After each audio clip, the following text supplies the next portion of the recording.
All right, welcome. This is Grace with Deserve Grace. www.deservegrace.com is our website. And then don't forget to subscribe here on YouTube. I wanted to talk about retirees and their investments. I feel like that is something that's often not not addressed because a lot of times we talk about the dollar value, and you could put a financial plan together that shows them, oh yeah, you'll be fine, until you're 95, or maybe this is something that we can, rejig, restructure. But I've always found that what goes unaddressed are those feelings of sufficiency, legacy, and vulnerability. When you're talking to someone who's later stage life and they're well aware because they've seen it with their friends, they've seen it with coworkers, or they've heard of it, they're very aware, right? And depending on where they've lived throughout their life, they're very aware of the vulnerability associated with life, right? That I feel like as people get older, they're more aware that you can't take things for granted, nor should you, right? And I think that awareness, as much as you could show them dollars on a piece of paper, um, if they've lived through seeing their purchasing power eroded, right, over 60 years of their life, and now they're no longer in a position where they'll be actively earning money, and they have to just trust that that purchasing power is not going to get eroded, that company's not going to go bankrupt. Like if you lived in Canada in the 90s and the 2000s, we saw Barrick Gold, we saw Nortel, there's, all sorts of examples. Sears was another recent one where they know, right? They have this understanding that yes, what you're telling me on paper is good, but it can also be gone. They understand the vulnerability that comes with health crises and how, insurance costs go up exorbitantly, and they don't have a lot of control over that. They're very aware, right? And so just that ability for circumstances to change overnight. I think during COVID, we saw a lot of people who maybe had sat down and not wanted to spend because they were worried. And then they saw the level of vulnerability of life around them. And coming out of COVID, they may have a bit more willingness or desire to spend and to travel and to see the world. And that comes from that more recent experience, right? With seeing the vulnerability of people and and their lives.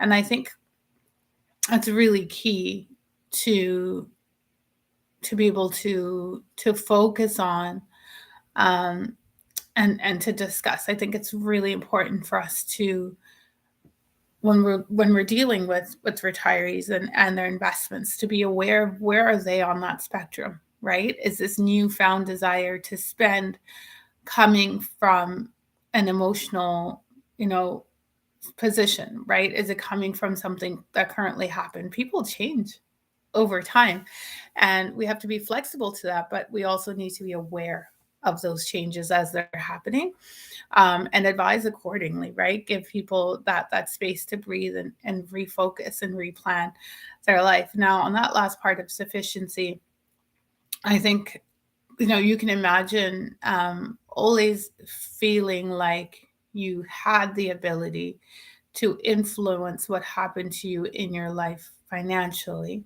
and then all of a sudden losing that, right? um, and it's not a very gradual shift, but that is what happens when we are dealing with retirees, right? There's often that question within the first couple of years of, should I go back to work, right? Especially if something like COVID happens right at their onset of their retirement, or inflation, or whatever the case may be, right? Any type of shock can happen immediately as they're confronting retirement, and that may make them to lead them to question is their timing, right, of letting go of that ability to drive their purchasing power. And I think that's a really important thing to consider, to be aware of, to support them through.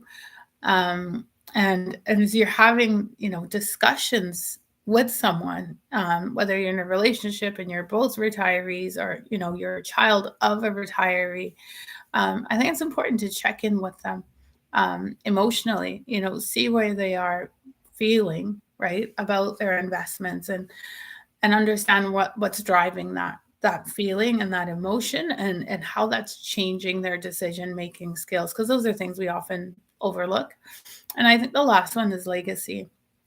Everybody approaches legacy planning differently, right? Some will say, I want to spend every dollar I have and, sell my house and make that be the last thing that takes care of me. I earned it. I invested in my children or in charities, and, whatever the case may be, and then others will skimp on the things that they could do for themselves because they want to make sure that they leave their children or their grandchildren something different, right?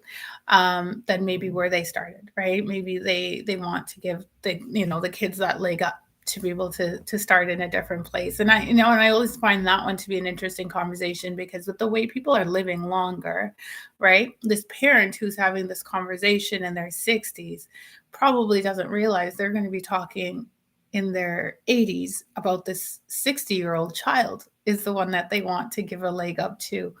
And so I think, even within that issue of legacy planning, um, yeah, when we consider now, right, that it might be great grandchildren, right, your own children, are in their 60s as you pass away, in your mid 80s, your children are in their 60s, your grandkids are late 30s, when that would mean you've got great grandkids that are teenagers or just finishing university.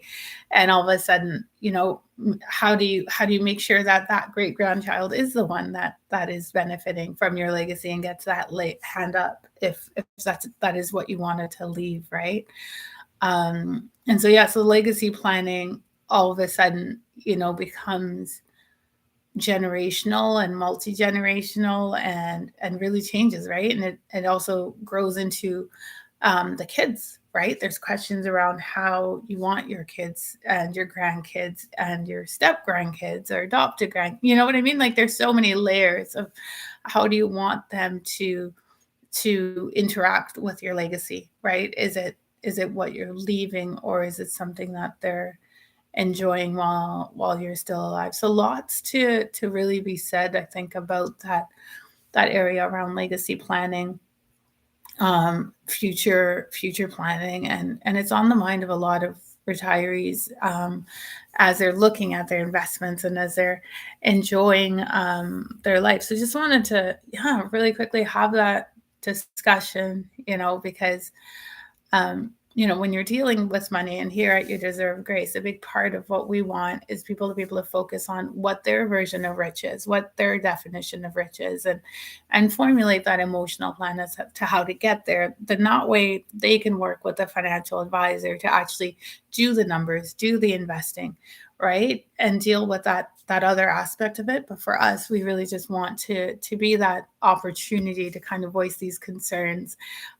Sit down with us. If you want to book an appointment, go to our website, deservegrace.com, book a consultation, or continue to follow us here on YouTube, as we always discuss, ways in which to help you define your version of rich and live the life that you want.